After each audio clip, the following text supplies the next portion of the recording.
So to convert your Word document into PDF, go to pdfgear.com and download this free software.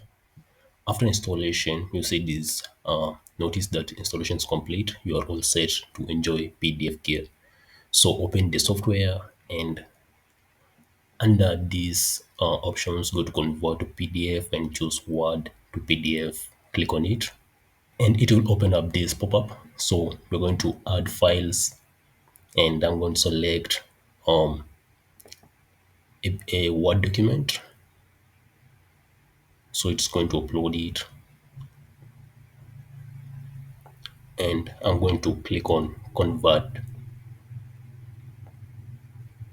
So it's going to convert this Word document into a PDF document. After conversion is done, it's going to open up um, the PDF. So we can see that converting it into PDF, we can see the PDF saved here and we can open it. So I'm going to open it with Microsoft Edge.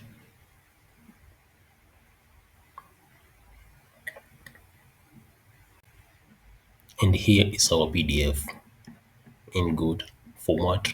Image quality is also kept.